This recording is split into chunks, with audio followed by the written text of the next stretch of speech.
Hi everyone, welcome back to our YouTube channel. Myself Dikshita Ram से और हम molecular biology chapter revise कर रहे हैं और ये मॉलिक्यूलर बायोलॉजी का 8th लेक्चर है। लास्ट लेक्चर में हमने डिस्कस किया था डीएनए रेप्लिकेशन इन प्रोकैरियोट्स के बारे में। हमने बहुत अच्छी तरीके से रिवाइज किया था। आई होप कि आपको वो लेक्चर समझ में आया होगा और अच्छा लगा होगा। और आज के लेक्चर में हम देखेंगे कि यूकैरियोट में डीएनए रेप्लिकेशन कैसे होता है। लगभग अगर हम कहें तो 50-60% प्रोसेसेस सेम ही होती है, लेकिन यहाँ पे कुछ एंजाइम्स के नाम अलग हो जाते हैं, लोकेशन अलग हो जाती है। तो हाँ, कुछ चीज़ें अलग है, बट हाँ, लेट्स सी कि क्या क्या चीज़ें अलग है भाई प्रोकैरियोट से। तो डीएनए रेप्लिकेशन इन यूकैरियोट मेनली होता है न्यूक्लियस के अंदर। ये वाले पेज में जो हैंड राइटिंग है वो मेरी ही है, but I am really sorry hand writing के लिए। मैं रिवाइज कर रही थी तो इसलिए उसकी हैंड राइटिंग ऐसी है, लेकिन हैंड राइटिंग पे मत जाओ दोस्तों। ये वाला जो पेज है ना वो बहुत इंपॉर्टेंट है, क्योंकि अगर एक बार फ्लो समझ में आ गया ना कि किस प्रोसेस के बाद कौन सी प्रोसेस होती है तो बहुत ही इजी हो जाता है। अगर आपके दिमाग में वो सेट है फ्लो चार्ट कि अच्छा इसके बाद ये होगा, फिर बस आपको मतलब एंजाइम्स के नाम याद करने होंगे, बाकी प्रोसेसेस तो सेम ही है बेसिक कि रेप्लिकेशन कैसे होता है। So let's go. तो सबसे पहले जो प्रोसेस होती है डीएनए रेप्लिकेशन इन यूकैरियोट। तो यूकैरियोट में कहाँ पे होता है रेप्लिकेशन? न्यूक्लियस के अंदर। प्रोकैरियोट में कहाँ हो रहा था? साइटोप्लाज्म के अंदर। हो गया एक डिफरेंस। उसके बाद लास्ट में हम डिफरेंस भी डिस्कस करेंगे। बाय द वे मैं एक चार्ट लेके आई हूँ, ठीक है। तो सबसे पहली प्रोसेस है इनिशिएशन। वहाँ पे भी इनिशिएशन हो रही थी। तो replication origin recognise by initiator protein. यहाँ पे इनिशिएटर प्रोटीन होते हैं, वो रिकॉग्नाइज करते हैं कि ओरिजिन ऑफ रेप्लिकेशन क्या है, और ये प्रोसेस थोड़ी ज़्यादा कॉम्प्लेक्स होती है देन इन प्रोकैरियोट। उसके बाद यहाँ पे होगी हेलिकेज की अनवाइंडिंग। हेलिकेज की अनवाइंडिंग होने के बाद, हेलिकेज अनवाइंडिंग यानी कि डीएनए रेप्लिकेशन की अनवाइंडिंग होगी बाय हेलिकेज। तो अनवाइंडिंग होने के बाद यहाँ पे बनता है रेप्लिकेशन बबल।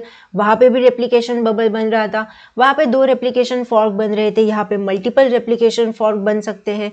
देन होगा भाई प्राइमर का सिंथेसिस, कि आरएनए प्राइमर बनेगा by primase to provide the starting point for DNA synthesis. यहाँ पर भी वही एंजाइम की कंडीशन है कि मैं डायरेक्टली नहीं रेप्लिकेट करूंगा, तुम लोग मुझे सबसे पहले आरएनए प्राइमर बना के दो, फिर मैं आगे की प्रोसेस को कंटिन्यू करूंगा।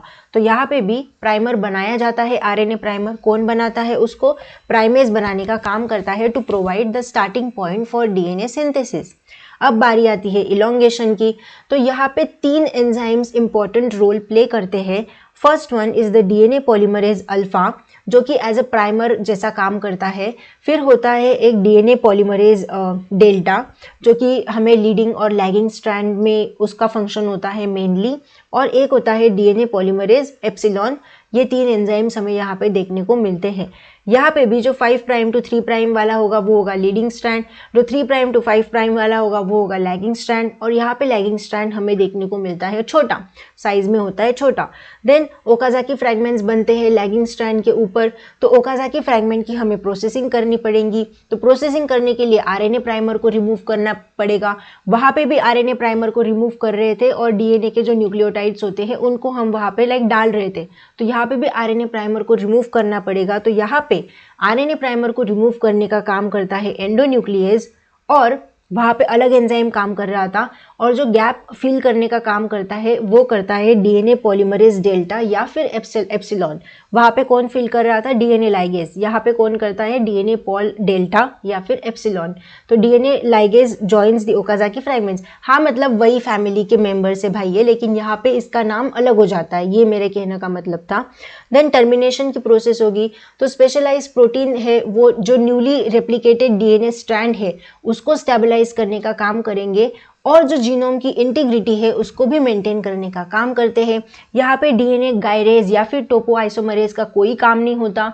ये एक स्लो प्रोसेस है यूकैरियोट, क्योंकि कॉम्प्लेक्स ऑर्गेनिजम्स होते हैं तो ऑफकोर्स ये स्लो होगी देन प्रोकैरियोट। और यहाँ पे जो फाइनल प्रोडक्ट होगा वो होगा 2 सिस्टर क्रोमैटिड्स हमें देखने को मिलेंगे। अब हम इसको देखते हैं भाई, मुद्दे पे आते हैं अब हम कि डीएनए रेप्लिकेशन इन यूकैरियोट कैसे होता है। तो देखो, DNA replication starts from a particular ori. एक पर्टिकुलर ओरिजिन ऑफ रेप्लिकेशन होगा, वहां से डीएनए रेप्लिकेशन स्टार्ट होगा। उस पर्टिकुलर सेक्शन को बोला जाता है ARS, यानी कि ऑटोनोमसली रेप्लिकेशन सीक्वेंस। ARS का फुल फॉर्म क्या है? ऑटोनोमसली रेप्लिकेटिंग सीक्वेंस, जो कि लेस देन 200 बेस पेयर्स यहाँ पे प्रेजेंट होते हैं। अब जो ARS रीजन होगा ना, यहाँ पे हमें कुछ डिफरेंट डोमेन्स देखने को मिलते हैं, जैसे कि A डोमेन हो गया, B1, B2, B3, इस तरीके के डोमेन हमें देखने को मिलते हैं। अगर हम पर्टिकुलरली A डोमेन की बात करें तो इसमें हमें 14 बेस पेयर देखने को मिलते हैं, out of which 11 base pair regions are AT rich region. 14 में से जो 11 बेस पेयर रीजन्स होंगे वहाँ पे हमें AT रिच रीजन देखने को मिलेगा। अब देखो, ये है ओरिजिन रेप्लिकेशन कॉम्प्लेक्स पूरा। इसके अंदर जो A डोमेन है और B1, B2, B3, ये डोमेन मैंने आपको बताया ना कि जो ओरिजिन ऑफ रेप्लिकेशन वाला जो रीजन होगा उसको हम ARS रीजन बोलते हैं, जिसके डिफरेंट डोमेन्स है। तो A रीजन है, B1 है, B2 है, B3 है। तो एक प्रोटीन होता है इनिशिएटर प्रोटीन, जिसको ORC भी कहते हैं, ओरिजिन रेप्लिकेशन कॉम्प्लेक्स। वो मेनली आके बाइंड होता है A और B1 के ऊपर, ठीक है। और एक प्रोटीन होता है ABF1, जो प्रोटीन बाइंड होता है B3 के ऊपर, जिसका फुल फॉर्म होता है ARS बाइंडिंग फैक्टर 1, ABF का। Interaction between ORC and ABF1, फिर जो ORC है और जो ABF1 है, इन दोनों के बीच में होगा इंटरैक्शन, लोकल अनबाइंडिंग हो जाएगी eight B1 domain. Then ORC जो है वो ORC बाइंड होता है ARS रीजन के ऊपर। और ये जो प्रोसेस होती है ना बाइंडिंग की, वो होती है G1 फेज के अंदर। हेलिकेज लोडर, यहाँ पे जो हेलिकेज को लेके आता है वो होता है हेलिकेज लोडर। जो हमने प्रोकैरियोट में देखा था वहाँ पे भी था हेलिकेज लोडर और हेलिकेज, उनके नाम अलग थे, ठीक है ना। यहाँ पे जो हेलिकेज लोडर होगा उसका नाम है CDC6 + CDT1, और जो हेलिकेज है उसको बोलते हैं 27MCM, यानी कि मिनी क्रोमोसोम मेंटेनेंस, MCM का फुल फॉर्म होता है। ये सारी प्रोसेस हो रही है भाई G1 फेज के अंदर। और ये जो तीनों चीज़ें हैं ना, ये सारी जो चीज़ें हैं, इनको मिला के बोलते हैं प्री रेप्लिकेटिव कॉम्प्लेक्स, यानी कि प्री RC, ठीक है, जो कि इनएक्टिव कॉम्प्लेक्स होता है, जिसके अंदर क्या क्या आता है, आपका ORC आता है, CD6C आएगा, CDT1 आएगा और 27MCM। ये सारी चीज़ें होगी आपकी प्री रेप्लिकेटिव कॉम्प्लेक्स में, जिसको हम प्री RC भी कहते हैं। अब ये तो हो गया G1 फेज के बारे में। अब सेल आगे बढ़ी, S फेज में आ गई। S फेज में जो प्री RC कॉम्प्लेक्स था, जो कि इनएक्टिव था G1 फेज में, उसका हो जाता है एक्टिवेशन। एक्टिवेशन कौन करता है? बाय CDKs एंड DDKs, जो कि प्रोटीन काइनेजेस होते हैं। प्रोटीन काइनेज क्या करते हैं? ATP को कन्वर्ट करते हैं या फिर ब्रेक डाउन करते हैं ADP और इनऑर्गेनिक फॉस्फेट में, फिर get add into the protein, जिसको फिर जो फॉस्फेट निकलता है ना ATP के फॉस्फोराइलेशन से, वो फॉस्फेट ऐड हो जाता है प्री RC में और उसको वो फॉस्फोराइलेट कर देता है, और फिर pre RC active replication complex में कन्वर्ट हो जाता है। फिर वही सेम प्रोसेस है कि भाई हेलिकेज आएगा, MCM27, SSB प्रोटीन, प्राइमेज, जो हमने यहाँ पे देखा ना, जो हमने यहाँ पे देखा वही कि भाई हेलिकेज आएगा, हेलिकेज के बाद SSB आएगा, देन प्राइमेज आएगा, वही सेम चीज़ें। फिर यहाँ पे जो DNA पॉल अल्फा होता है ना, उसको बोलते हैं प्राइमेज। DNA पॉल एप्सिलॉन जो होता है वो लीडिंग स्ट्रैंड का सिंथेसिस करता है। DNA पॉल डेल्टा जो होता है वो लैगिंग स्ट्रैंड का सिंथेसिस करता है। और यहाँ पे और दो चीज़ें होती है, क्लैंप लोडर और स्लाइडिंग क्लैंप, इसके बारे में भी हम देखेंगे। क्लैंप लोडर को बोला जाता है RFC, यानी कि रेप्लिकेशन फैक्टर C। और एक चीज़ होती है स्लाइडिंग क्लैंप, जिसको बोलते हैं PCNA, यानी कि प्रोलिफरेटिंग सेल न्यूक्लियर एंटीजन, ठीक है। देखते हैं हम आगे इसका फंक्शन। फिर जो प्राइमर है उसको रिमूव किया जाता है बाय RNase H, और RNase H में देखो RNTP, RNTP, RNTP, DNTP, इस तरीके से सीक्वेंस होगा। ये जो है ना RNTP के बाद DNTP, ये एक हाइब्रिड होता है। ये अगर आप गूगल पे इसका स्ट्रक्चर देखोगे तो आपको समझ में आएगा। यहाँ पे मैंने स्ट्रक्चर नहीं बनाया है। तो इसके अंदर जो फॉस्फोडाइस्टर बॉन्ड है ना, उसको ब्रेक करने का काम करता है FEN1, यानी कि फ्लैप एंडोन्यूक्लियस 1। ये एक एंजाइम का नाम है। उसके बाद हम सबसे पहले देख लेते हैं कि भाई स्लाइडिंग क्लैंप और क्लैंप लोडर क्या होता है। सो स्लाइडिंग क्लैंप को PCNA बोलते हैं यूकैरियोट्स के अंदर, जिसका फुल फॉर्म होता है प्रोलिफरेटिंग सेल न्यूक्लियर एंटीजन। इसका फंक्शन क्या होता है? ये एक रिंग शेप प्रोटीन होता है जो कि DNA को एनसर्कल करता है। Act as a processivity factor by keeping DNA polymerase firmly attached to DNA. ये एज अ प्रोसेसिविटी फैक्टर काम करता है कि ये DNA पॉलीमरेज को DNA से फर्मली अटैच करके रखता है। कौन? स्लाइडिंग क्लैंप, जिसको PCNA कहते हैं। और ये रेप्लिकेशन की स्पीड और इफिशियंसी को भी बढ़ाने का काम करता है।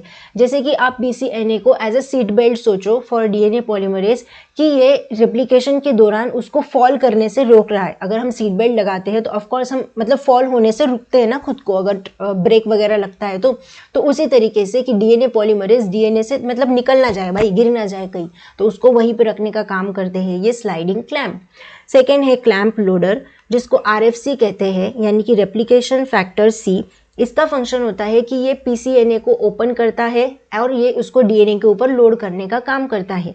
Uses ATP hydrolysis to ensure proper clamp assembly, और ये एटीपी हाइड्रोलिसिस को भी यूज करता है कि भाई प्रॉपर क्लैम्प असेंबली बनी हुई है या नहीं। हेल्प्स इन स्विचिंग पॉलीमरेजेस, ये स्विचिंग मतलब पॉलीमरेज पहले अल्फा काम करेगा, फिर डेल्टा, फिर एप्सिलॉन, तो इसको स्विच करने का काम कौन करेगा? तो ये करता है हमारा क्लैम्प लोडर यानी कि आरएफसी। क्योंकि सारे एंजाइम्स एक साथ तो काम नहीं कर रहे हैं ना भाई, सबसे पहले लाइक सीक्वेंस वाइज काम करेंगे तो उनको स्विच भी तो होना पड़ेगा, तो वो काम करता है आपका क्लैम्प लोडर। ओके देन जैसे कि आप एनालॉजी समझो कि जो आरएफसी है is like a mechanic that open and lock the PCNA ring around the DNA strand. फिर पीसीएनए यानी कि sliding clamp keeps DNA polymerase bound for high speed replication. देख लिया हमने कि वो डीएनए रेप्लिकेशन को डीएनए से फॉलो ऑफ करने से रोकेगा।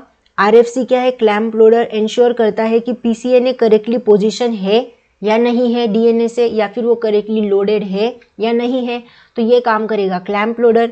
Essential for the replication for progression and polymerase switching, और ये रेप्लिकेशन फॉर के प्रोग्रेशन के लिए और पॉलीमरेज एंजाइम के बीच में स्विचिंग होने के लिए ज़रूरी है कि अल्फा के बाद डेल्टा या फिर एप्सिलॉन, इसमें स्विचिंग करने के लिए ज़रूरी है। अब अगर हम इसका फ्लोचार्ट देखें पूरा डीएनए रेप्लिकेशन इन यूकैरियोट्स का, तो देखो सबसे पहले था भाई ओआरसी, सीक्वेंस वाइज है, आप एक तो इसका स्क्रीनशॉट ले लेना या फिर अपनी नोटबुक में आप इसको लिख लेना। तो ORC origin recognition complex bind to the origin of replication. सबसे पहले जो ओआरसी है हमारा वो बाइंड करेगा ओरिजिन ऑफ रेप्लिकेशन के ऊपर, marks the starting point for replication, कि भाई रेप्लिकेशन स्टार्ट हो जाए। फिर आएगा आपका AFB1 यानी कि ARS बाइंडिंग फैक्टर 1, जो कि क्रोमेटिन को ओपन करने का काम करेगा, मेक्स द ओरिजिन एक्सेसिबल। फिर आते हैं CD6 एंड CDT1 जो कि हेलिकेज लोडर होते हैं, जो हेलिकेज को लोड करने का काम करते हैं। हेलिकेज को यहाँ पे MCM के नाम से बोलते हैं। हेलिकेज को लोड करेंगे डीएनए के ऊपर, प्रिपेयर्स द डीएनए फॉर अनबाइंडिंग, कि डीएनए को अनबाइंडिंग करने के लिए प्रिपेयर करेंगे। फिर जो MCM है हमारा मिनी क्रोमोसोम मेंटेनेंस कॉम्प्लेक्स यानी कि हेलिकेज, वो बाइंड करता है लेकिन वो फिलहाल के लिए इनएक्टिव होता है। DNA is license for replication but not yet start, वो जाके लग चुका है डीएनए के ऊपर लेकिन अभी वो इनएक्टिव है, डीएनए रेप्लिकेशन स्टार्ट नहीं हुआ है अब तक, यानी कि मतलब डीएनए जो हमारा हेलिकेज है मतलब डीएनए अभी अनवाइंड नहीं हुआ है। फिर आते हैं आपके CDK एंड DDK फॉस्फोराइलेट करते हैं MCM को, और जो इनएक्टिव था उसको वो करेंगे एक्टिवेट और बोलेंगे कि भाई अब हमने तुम्हें एक्टिवेट कर दिया है, अब तुम डीएनए की अनवाइंडिंग स्टार्ट करो। फिर MCM हेलिकेज अनवाइंडिंग करता है डीएनए की एट रेप्लिकेशन फॉर्क, और वो बनाता है सिंगल स्ट्रैंडेड डीएनए। फिर आता है RPA यानी कि रेप्लिकेशन प्रोटीन 1, जो कि सिंगल स्ट्रैंडेड डीएनए पे जाके बाइंड हो जाएगा और वो दोनों स्ट्रैंड को फिर से चिपकने से रोकेगा, यानी कि फिर से उनकी रीअनिलिंग ना हो जाए उससे वो रोकेगा। फिर आता है डीएनए प्राइमेज जो कि सिंथेसाइज करता है शॉर्ट आरएनए प्राइमर को, जो कि स्टार्टिंग पॉइंट प्रोवाइड करते हैं डीएनए पॉलीमरेज को, ताकि वो आगे जाके अपना रेप्लिकेशन स्टार्ट कर सके। फिर डीएनए पॉलीमरेज अल्फा आता है जो कि प्राइमर को एक्सटेंड करने का काम करता है with short DNA segment prepare for the full DNA synthesis. फिर आता है पीसीएनए यानी कि स्लाइडिंग क्लैम्प, जो कि लोडेड करता है आरएफसी लोड करता है पीसीएनए को, ताकि डीएनए पॉलीमरेज की इफिशियंसी बढ़ सके और वो अच्छे से रेप्लिकेशन परफॉर्म कर सके। फिर जो नेक्स्ट स्टेप होती है वो होती है आता है डीएनए पॉलीमरेज एप्सिलॉन, जो कि सिंथेसिस करता है लीडिंग स्ट्रैंड को कंटिन्यूअसली 5 प्राइम से 3 प्राइम की डायरेक्शन में। फिर आता है डीएनए पॉलीमरेज डेल्टा, जो सिंथेसाइज करता है लैगिंग स्ट्रैंड को इन ओकाजाकी फ्रैगमेंट्स, जो कि शॉर्ट सेक्शंस में काम करता है। फिर आता है आरएनएज H एंड FEN1, जो कि आरएनए प्राइमर्स जो है उसको रिमूव करने का काम करेगा और लैगिंग स्ट्रैंड को क्लीन अप करने का काम करेगा। फिर आएगा डीएनए पॉलीमरेज डेल्टा, जो कि उन गैप्स को फिल करेगा ओकाजाकी फ्रैगमेंट्स के बीच में, left by the primer remover, primer को रिमूव करेगा और एंश्योर करेगा कि स्ट्रैंड का कंप्लीशन अच्छे से हो जाए। फिर आएगा डीएनए लाइगेज 1, जो कि कि सील करेगा, जो कि ओकाजाकी फ्रैगमेंट्स के बीच में जो भी गैप थे उसको सील करने का काम करेगा और कंटिन्यूअस स्ट्रैंड बनाएगा। फिर आएगा टोपोआइसोमरेज सेकेंड, जो कि सुपर कॉइलिंग जो टेंशन है उसको रिलीज करेगा और प्रिवेंट करेगा कि डीएनए की टैंगलिंग फिर से ना हो जाए। फिर telomerase extend the end of the chromosome, telomere protect the genetic information. फिर टीलोमेरेज भी आता है जो कि डीएनए क्रोमोसोम के एंड को एक्सटेंड करता है और जेनेटिक इंफॉर्मेशन को प्रोटेक्ट करने का काम करता है। ये एक एडिशनल इंफॉर्मेशन है।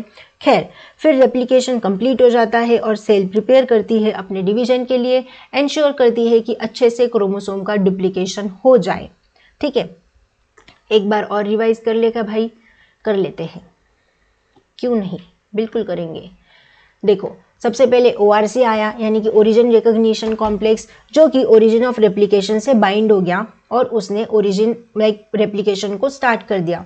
फिर आया ABF1, यानी कि ARS बाइंडिंग फैक्टर 1, जिसने क्रोमैटिन को ओपन करने का काम किया और ओरिजिन को एक्सेसिबल बना दिया। फिर आते हैं आपके CDC6 और CDT1, जो कि हेलिकेज लोडर को हेलिकेज लोडर होते हैं CDC6 और CDT1, जो कि हेलिकेज को लोड करने का काम करते हैं। इसमें हेलिकेज को MCM भी कहते हैं और प्रिपेयर करते हैं डीएनए को अनबाइंडिंग के लिए। लेकिन जो MCM हेलिकेज है हमारा, वो होता है इनएक्टिव, बस वो डीएनए के ऊपर जाके बैठ गया है। अब अगर वो इनएक्टिव है तो फिर उसको एक्टिव भी करना पड़ेगा। तो MCM को एक्टिव करने का काम करते हैं CDK एंड DDK, जो कि फॉस्फोराइलेट करते हैं, MCM को एक्टिवेट करते हैं और तब जाके हेलिकेज डीएनए की अनबाइंडिंग को स्टार्ट कर देता है। फिर जो MCM हेलिकेज होता है वो डीएनए की अनबाइंडिंग कर देगा रेप्लिकेशन फॉर्क में और सिंगल स्ट्रैंडेड डीएनए में वो कन्वर्ट हो जाएगा। फिर आता है आपका RPA, यानी कि रेप्लिकेशन प्रोटीन A, जो कि सिंगल स्ट्रैंडेड डीएनए से बाइंड हो जाता है और वो 2 डीएनए स्ट्रैंड की रीअनीलिंग होने से उसको बचाता है। देन डीएनए प्राइमेज आएगा, जो कि शॉर्ट RNA प्राइमर को सिंथेसिस करेगा, जो कि प्रोवाइड करेगा starting point for the DNA polymerase. फिर आता है डीएनए पॉलीमरेज अल्फा, जो कि प्राइमर को एक्सटेंड करेगा विद शॉर्ट डीएनए सेगमेंट और फुल डीएनए सिंथेसिस होने में प्रिपरेशन करेगा। फिर आएगा स्लाइडिंग क्लैंप, यानी कि PCNA, लोड करेगा RFC को, जो PCNA है वो लोड होगा RFC से, यानी कि जो क्लैंप लोडर है वो लोड करेगा स्लाइडिंग क्लैंप को, ताकि डीएनए पॉलीमरेज की इफिशियंसी बढ़ सके और फटाफट से डीएनए रेप्लिकेशन हो सके। देन आएगा डीएनए पॉलीमरेज एप्सिलॉन, जो कि सिंथेसिस करता है लीडिंग स्ट्रैंड को, continuously moves in the 5' to 3' direction. फिर आता है डीएनए पॉलीमरेज डेल्टा, जो कि सिंथेसाइज करता है लैगिंग स्ट्रैंड को, यानी कि डिसकंटिन्यूअस स्ट्रैंड को, जिसके ऊपर ओकाजाकी फ्रैगमेंट्स हमें देखने को मिलते हैं। देन जो RNA प्राइमर जो बने हैं ओकाजाकी फ्रैगमेंट्स के बीच में, उसको रिमूव करने का काम करता है RNase H and FEN1 protein, FEN enzyme, flap endonuclease इसका फुल फॉर्म है। देन डीएनए पॉलीमरेज डेल्टा आएगा, जो कि जो गैप बने हैं उनको फिल करने का काम करेगा, left by the primer removal, ensure the strand completion. फिर आता है हमारा डीएनए लाइगेज 1, जो कि ओकाजाकी फ्रैगमेंट्स के बीच में जो भी गैप था उसको फिल करेगा, क्रिएट अ कंटिन्यूअस स्ट्रैंड। फिर आते हैं टोपोआइसोमरेज सेकेंड, जो कि सुपर कॉइलिंग को टेंशन को रिलीज करते हैं, प्रिवेंट्स डीएनए टैंगलिंग। मुझे इस पॉइंट में थोड़ा सा कंफ्यूजन है 16 वाले, आप लोग एक बार चेक कर लीजिए कि ये राइट है या नहीं है, बिकॉज मुझे टोपोआइसोमरेज में थोड़ी कंफ्यूजन हो रही है। बट एनीवेज आप लोग चेक कर लीजिए, प्लीज़ चेक कर लीजिएगा प्लीज़, हिंदी भी गड़बड़ हो रही है भाई। Then telomerase extend the end of the chromosome, फिर टीलोमरेज आते हैं जो कि क्रोमोसोम के एंड को एक्सटेंड करते हैं और वो जेनेटिक इन्फॉर्मेशन को प्रोटेक्ट करने का काम करते हैं। फिर जैसे ही रेप्लिकेशन कंप्लीट हो जाता है तो सेल प्रिपेयर हो जाती है डिवीजन के लिए और प्रॉपर क्रोमोसोम का रेप्लिकेशन हो जाता है। ये तो हो गया डीएनए रेप्लिकेशन इन यूकैरियोट। यहाँ पे मैंने ये गूगल से एक इमेज उठाई है, difference between the prokaryotic and eukaryotic replication. ये क्लियर नहीं दिख रहा होगा शायद, पता नहीं, बट हाँ एक बार हम इसको रिवाइज कर लेंगे कि प्रोकैरियोटिक और यूकैरियोटिक डीएनए रेप्लिकेशन में क्या क्या डिफरेंस है। So let's go. First one is the prokaryotic DNA replication is the process by which a prokaryotic organism duplicates its entire genome in order to pass the second copy to a daughter cell।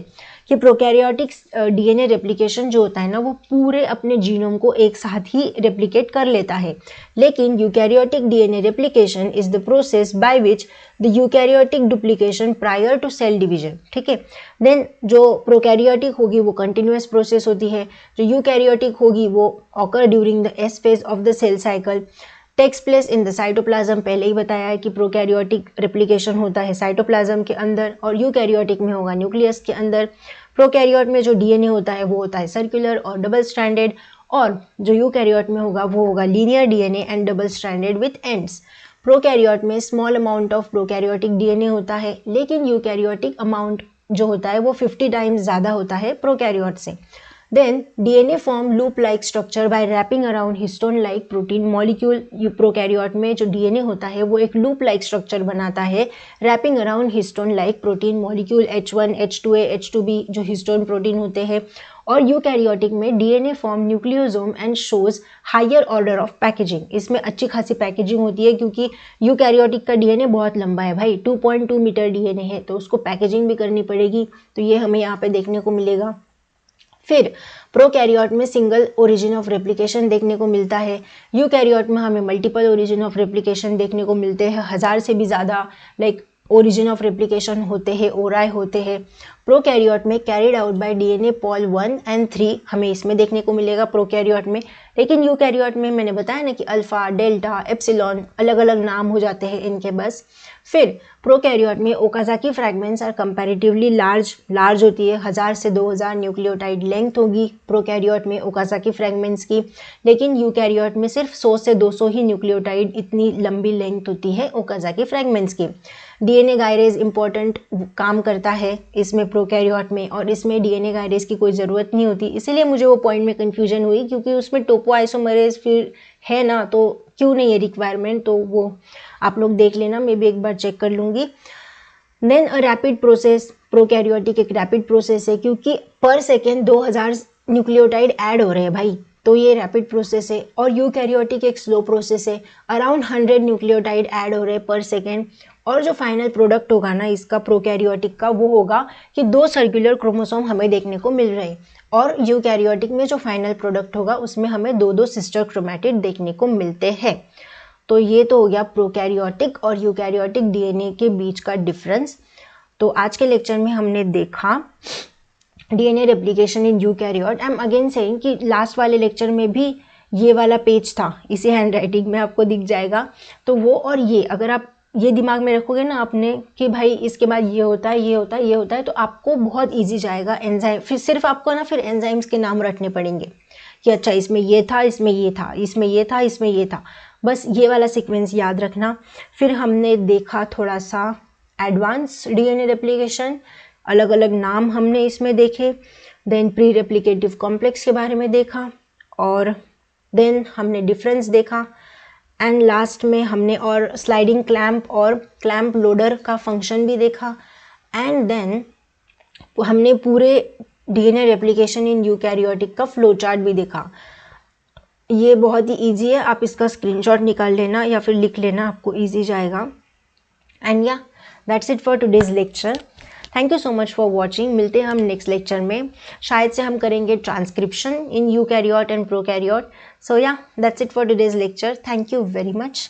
तब तक के लिए keep achieving, keep learning, keep thriving. Bye and take care. You can support my channel by scanning this QR code via UPI. Any small contribution means a lot to me and helps me continue creating content. Thank you so much for your support.